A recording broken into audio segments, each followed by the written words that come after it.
கணபதியே நமக. அடுத்ததான் நம்ம பார்க்க இருக்கிறது பார்த்தீங்க அப்படின்னாக்கா கும்பராசிக்கான வீடியோ. இந்த கும்பராசி அன்பர்களுக்கு இந்த தமிழ் புத்தாண்டும் பார்த்தீங்க, தமிழ் புத்தாண்டு ராசி பலன்கள் பார்க்கும்போது உங்கள் ராசிக்கு பார்த்தீங்க அப்படின்னாக்கா 4ஆம் இடத்துக்கு இந்த குரு பகவான் பயிற்சி ஆகிறார். அப்போ ராசிக்கு 4ஆம் இடத்து 3ஆம் இடத்துலேருந்து 4ஆம் இடத்துக்கு பயிற்சி ஆகிறது ஓரளவுக்கு யோகம் தானாக்கா கண்டிப்பாக இது ஒரு சில விஷயத்தில் குரு பகவானால யோகம்னு சொல்லலாம். ஆனால் இந்த ஆண்டில் பார்த்தீங்கன்னாக்கா குரு பயிற்சி ஒன்று மட்டும் தான் நடக்க இருக்குது. அப்போ இந்த குரு பயிற்சினால் பெரிய லெவலில் எந்த வித மாற்றத்தையும் கொடுத்துட முடியாது. மற்ற மீதமுள்ள கிரகங்களையும் பயிற்சிகள் வச்சு தான் பார்க்கணும். அதன் அடிப்படையில் பார்க்கும்போது இந்த ஜென்மத்தில் சனி பகவான் நிற்கிறார். இது ஒரு மிகப்பெரிய ஒரு உச்சக்கட்ட ஒரு அமைப்புன்னு தான் சொல்லணும். உண்மையாலுமே சொல்ல வரேங்க, என்னோட வித்தையின் அடிப்படையில் நான் இந்த குரோதி வருட தமிழ் புத்தாண்டு ராசி பலன்களில் அனைத்து ராசிக்காரர்களும் ஓரளவுக்கு ஒரு சில விஷயங்கள் யோகத்தையும் கொடுத்துருப்பேன், ஒரு சில நெளிவு சுகுலியும் கொடுத்துருப்பேன். ஆனால் பெரிய லெவலில் கெடுதல்களுக்கான அமைப்புகளை சொல்லியிருக்க மாட்டேன். ஆனால் இந்த வீடியோ தொகுப்பில் இந்த கும்பராசி அன்பர்களுக்கு மட்டும் ஒரு சில விஷயங்கள் சொல்ல விரும்புகிறேன். ஜென்மத்தில் சனி இருக்கக்கூடிய காலகட்டங்கள் மட்டும் மிக மிக கவனமாக இருந்துக்குங்க. ஏன் என்ன காரணம் அப்படின்னு கேட்டிங்கனாக்கா, ஜென்மத்தில் குரு சனி பகவான் வரக்கூடிய காலகட்டத்தில் மற்ற 9 கிரகம் 9 கிரகத்தில் மீதமுள்ள 8 கிரகத்தை விட்டு வீட்டை விட்டு அனுப்பிவிடுங்க. அனுப்பிவிட்டு இந்த ஜாதகருக்கு நான் செய்ய வேண்டிய கரும பலன்களை அனுபவிச்சுட்டு கொடுத்துட்றேன், அதுக்கப்புறம் எல்லா கிரகங்களும் வந்துருங்கன்ற மாதிரி அமைப்புங்க. அப்போ ஜென்மத்தில் சனி இருக்கக்கூடிய காலகட்டத்தில் குடும்பத்தில் கஷ்டம், நஷ்டம், வம்பு, வழக்கு, சண்டை, சச்சரவு, கோர்ட்டு கேஸு, மன நிம்மதி குறைகிறது, பொருளாதார பிரச்சனைகள் ஏற்படுறது, கடன்கள் அதிகரிக்கிறது, உற்றார் உறவினை பகைமை பாராட்டு, இது மாதிரி பல்வேறுபட்ட கஷ்ட நஷ்டங்கள் சந்திக்கக்கூடிய காலகட்டங்கள் தொடர ஆரம்பிச்சிருச்சிங்க. அதனால என்ன மாதிரியான பிரச்சனைகள் வர இருக்கு, நான் எப்படி இருக்கணும், எந்த துறையில் எப்படி இருக்கணும், நான் இன்னைக்கு இந்த தொழில் செய்துட்டு இருக்கேன், இந்த தொழில் சரிதானா, இல்லை வேற தொழில் மாற்றிக்கலாமா, இல்லை இந்த தொழிலை நான் குடும்ப உறுப்பினர்கள் பேரில் சேர்த்துக்கலாமா, இதெல்லாம் எச்சரிக்கையாக தெளிவாக சொல்லுங்க. வருமுன் காற்பதே சிறந்தது என்ற விதியின் அடிப்படையில் மகர ராசி அன்பர்களுக்கிட்ட கேட்டிருந்தீங்கன்னா கடந்த 5 வருட காலகட்டத்தின் வாழ்க்கை நிகழ்வுகளை சொல்லியிருப்பாங்க. அந்த அமைப்புகள் அவங்க பட்ட கஷ்டங்களை நீங்கள் படக்கூடாது அப்படின்னு நீங்கள் ஆசைப்படுறீங்கனாக்கா தெளிவாக சொல்ல வராங்க. கும்பராசி அன்பர்கள்லாம் இந்த நேர காலகட்டத்தில் என்கிட்ட ஜாதகம் பார்க்கணுன்றது அவசியமே கிடையாது, கண்டிப்பாக பார்க்கணும்னு தெளிவாக சொல்லவில்ல. உங்களுக்கு ஆஸ்தான ஜோதிடர்கள், இந்த ஜோதிடர்கிட்ட போனால் எனக்கு தெளிவு கிடைக்கும், கண்டிப்பாக ஒரு தெளிவான விளக்கங்கள் கிடைக்கும், வாழ்க்கையில் இந்த பிரச்சனையிலேருந்து நான் மீண்டு வர முடியும், இந்த 7 சனி தாக்கத்திலேருந்து ஓரளவுக்கு மீண்டு வர முடியும்னு நம்பிக்கை யாருக்கு கிடைக்குதோ, அல்லது உங்கள் குடும்ப ஜோதிடர்கள் யார் இருந்தாலும் அவங்ககிட்ட கொண்டு போய் தயவு செய்து உங்களோட சுய ஜாதகத்தை கொண்டு போய் கொடுங்க. அப்போ இந்த சுய ஜாதகத்தை கொடுத்து நீங்கள் கேட்டுட்டீங்க அப்படின்னாக்கா இந்த 7 சனி காலகட்டத்தில் முக்கியமாக 4 வருடம் 5 வருடத்துக்கெல்லாம் பலன் கேட்கவே கேட்காதீங்க. கண்டிப்பாக அது கேட்கறது ஏனோ தானோன்னு தான் பலன்களாக இருக்குமோ தவிர அது சிறப்பாக இருக்காது. கண்டிப்பாக இந்த வருடத்தில் என்ன நடக்க போகுது, இந்த வருடத்தில் நடக்கக்கூடிய நிகழ்வுகளை ஒவ்வொரு மாதத்தின் நிகழ்வுகளையும் ஒவ்வொன்றா சொல்லுங்கள். இந்த மாதத்தில் நான் எது செய்யணும், எது செய்யக்கூடாது, எந்த மாதத்தில் பிரச்சனைகள் வரும், எந்த நேரத்தில் பிரச்சனைகள் வராது. ஏன்னா எல்லாருக்குமே ஒரே நேரத்தில் பிரச்சனைகள் வரப்போகிறதும் கிடையாது, ஒரே நேரத்தில் யோகங்கள் வரப்போகிறதும் கிடையாதுன்னு விதிங்க.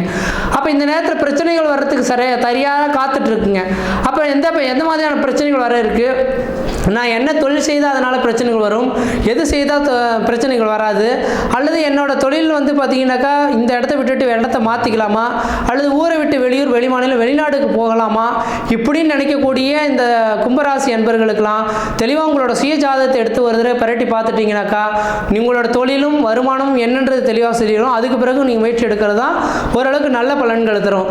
அது மட்டும் போதான்னு 2ஆம் இடத்துல ராகு பகவான் 8ஆம் இடத்துல கேது இருக்கனால இந்த கும்பராசி அன்பர்களும் கோபங்கள் இனிமேல் அதிகமாக இருக்குன்ற விதிங்க. யார் சொல்லியும் கேட்க மாட்டீங்க, டக்குன்னு கோவப்படுவீங்க, அதை நினச்சி நீங்களே திரும்ப வருத்தப்படுவீங்க. ஏன்னா ராகு கேதின் பிடியிலையும் உங்கள் ராசி மாட்டிட்டு இருக்கனால கும்பராசி அன்பர்களுக்கு ஓரளவுக்கு விசேஷமான அமைப்புகள் கிடையாது, கொஞ்சம் எச்சரிக்கையாக இருக்கக்கூடிய காலகட்டமாகவும் இருந்துட்டு இருக்குன்ற விதிங்க. அதே வேளையில் பார்த்தீங்கன்னாக்கா உங்கள் ராசிக்கு 3ஆம் இடத்துல இந்த குரு பகவான் இந்த ஆண்டின் தொடக்கத்தில் இருக்கிறார். ஆனால் மே மாதம் 1ஆம் தேதி என்று குரு பயிற்சி நடக்க இருக்கு. இந்த குரு பயிற்சியில் பார்த்தீங்கன்னா 4ஆம் இடத்துக்கு போல இருக்கார். 4ஆம் இடம் வீடுமனை வாசல், வண்டி வாகன யோகம்னு குறிக்கக்கூடிய அமைப்புங்க. அப்போ இந்த நேர காலங்களில் வீடுமனை வாசல் வாங்குவதற்கும் வீடுமனை வாசல் கட்டுவதற்குமான உகந்த காலகட்டம். தெளிவாக சொல்ல வராங்க, இந்த கும்பராசி அன்பர்கள் இந்த நேர காலங்களில் புதிய தொழில் தொடங்குறதோ, உத்தியோகம் பார்க்குறதோ, ஜாமீன் கையெழுத்து போடுறதோ, கொடுக்கல் வாங்கல் விஷயமா கண்டிப்பாக செய்ய வேண்டாம். ஒரே ஒரு விஷயங்கள் செய்யணும் அப்படின்னாக்கா இந்த நேரத்தில் உங்கள் குலதெய்வத்துக்கு போயிட்டு ஒரு தேங்காய் பழம் வச்சு ஒரு அர்ச்சனை பண்ணி சாமி கும்பிட்டுட்டு அழியா சொத்துக்கள் வாங்கி போடுறதுக்கும் வீடுமனை வாசல் வாங்குவதற்கும் வீடுமனை வாசல் கட்டுவதற்குமான உகந்த காலகட்டம். இந்த சனி போகும்போது என்னடா மிச்சம்னாக்கா நான் கடன் வாங்கினேன், வீடு கட்டினேன், அதனால கடன் வந்துருச்சுன்னு மாதிரி விட்டுறலாம். ஆனால் ஆனால் தொழில் தொடங்குறதுக்கோ உத்தியோகம் பார்க்குறதுக்கோ போட்டிங்கன்னா எல்லாமே திவாலாகக்கூடிய காலகட்டங்கள் உருவாகுன்ட்டு விதிங்க. அதனால் கும்பராசி என்பவர்கள் யாராக இருந்தாலும் இந்த நேர காலகட்டத்தில் புதிய தொழில் தொடங்கக்கூடாது, உத்தியோகம் பார்க்கக்கூடாது, ஜாமீன் கையெழுத்து போடக்கூடாதுன்னு மட்டும் ஆணித்தரமாக சொல்ல விரும்புகிறேங்க. அடுத்ததாக பார்த்தீங்கன்னா இந்த குருவின் பார்வை 4ஆம் இடத்துலேருந்து பார்த்தீங்கன்னாக்கா உங்கள் ராசிக்கு 8ஆம் இடத்துக்கு படம் இருக்கனால உங்கள் ராசிக்கு 8ஆம் இடமானது ஆயுள் ஸ்தானம்னு சொல்கிறனால இந்த நேர காலங்களில் வண்டி வாகனத்தில் கொஞ்சம் கவனமாக போயிட்டு கவனமாக வர்றது விசேஷத்தை கொடுக்குன்றீங்க. அதே போல் 10ஆம் இடத்தை குருபவான் பார்க்கறதுனால தொழிலில் பார்த்தீங்கன்னா தொழில் ஓரளவுக்கு ஓடிக்கிட்டு தான் இருக்கும். ஆனால் அவ்வப்போது தொழிலுக்கு போக முடியாமல் தடுங்கல்கள் ஏற்படுறதை பார்க்க முடியுன்றீங்க. அப்போ எங்கே சுற்றினாலும் தொழில் மேலே கொஞ்சம் நீங்கள் அக்கறை எடுத்துக்கிறது ஓரளவுக்கு நல்ல பலன்களை தரும். அதே வேளையில் பார்த்தீங்கன்னாக்கா உங்கள் ராசிக்கு 12ஆம் இடத்துக்கு இந்த குருவின் பார்வைகள் கிடைக்கிறனால 12ஆம் இடம் அந்நிய தேசம், அந்நிய பயணம், அயல்நாட்டு குறிக்கக்கூடிய இடங்க. அப்போ இந்த நேர காலங்களில் ஊரை விட்டு வெளியூர், வெளிமாநிலம், வெளிநாடு தொடர்பு பெறணும்னு நீங்கள் ஆசைப்பட்டீங்கன்னாக்கா வெளிநாடு கிளம்புறதுக்கான ஒரு உன்னதமான காலகட்டமாகவும் இந்த கும்பராசிக்காரர்களுக்கு வந்துட்டு இருக்கு.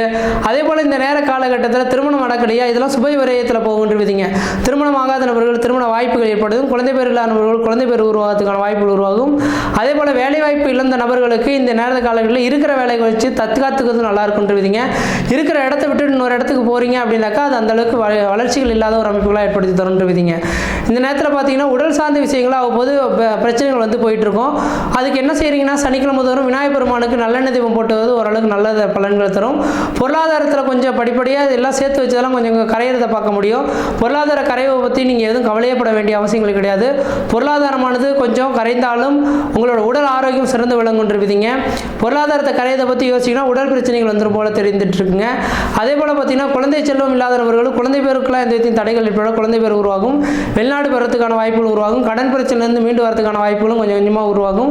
கோர்ட்டு கேஸ் வழக்குகள் போகிறதுக்கான வாய்ப்புகள் இருந்துட்டு இருக்கு. கொஞ்சம் கோர்ட்டு கேஸ் வழக்குகள் வருது அப்படின்னாக்கா நீங்கள் விட்டு விலகி வந்தது ஒரு நல்லாயிருக்கும். ஆடு மாடு காடுகிற வெள்ளாமை விளைச்சல்களை இனிமேல் கொஞ்சம் குறைச்சிக்கிறது ஓரளவுக்கு நல்லாயிருக்கும். விவசாயத்துறையில் இருக்கக்கூடிய நபர்கள் பார்த்தீங்கன்னா செம்மண் பூமியில் இருக்கக்கூடிய நபர்கள் விவசாயம் செழிக்கக்கூடிய அமைப்புகள் உருவாகும். இந்த வருடத்தின் ராஜாவாக பார்த்தீங்கன்னா செவ்வாய் பகவான் இருக்கனால சிவப்பு வண்ண பொருட்கள், மிளகாய், வெங்காயம், தக்காளி இந்த 3 பொருட்களும் விலையேற்றம் அதிகமாக இருக்கும். அதுக்கு தகுந்த மகசூலும் கிடைக்கக்கூடிய காலகட்டம் உருவாகும். ரியல் எஸ்டேட் தொழில் செய்யக்கூடிய நபர்களுக்கெல்லாம் இந்த நேரத்தில் பணத்தை போடாமல் இருக்கிறது தான் ஓரளவுக்கு நல்லாயிருக்கும். பணத்தை போட்டுட்டீங்கன்னா திரும்ப கிடைக்கிறதுக்கான வாய்ப்புகள் கிடையாதுன்றீங்க. ரியல் எஸ்டேட் தொழில் மட்டும் கண்டிப்பாக கும்பராசி என்பவர்கள் செய்யாமல் இருக்கிறதே ஓரளவுக்கு நல்ல பலன்களை தருன்றீங்க. அதனால் கொஞ்சம் எனக்கு தெரிஞ்ச அளவு இந்த நேர காலகட்டத்தை கும்பராசிக்காரங்களும் சிந்தித்து செயல்படுறது தான் ஓரளவுக்கு நல்லாயிருக்கும். ஏனோ தானோன்னு செய்து முடிச்சுட்டு திரும்ப கஷ்டப்படுறதை காட்டிலும் சிந்தித்து செயல்பட்டிங்கன்னா ஓரளவுக்கு வளர்ச்சிகள் பெறக்கூடிய காலகட்டம் உருவாகுன்றீங்க. மற்ற விதத்தில் இந்த தோஷங்கள் பாதிப்பு கிடையாது. சீரும் சிறப்பாகவே இருப்பீங்க, நலமாக இருப்பீங்க. நன்றி, வணக்கம்.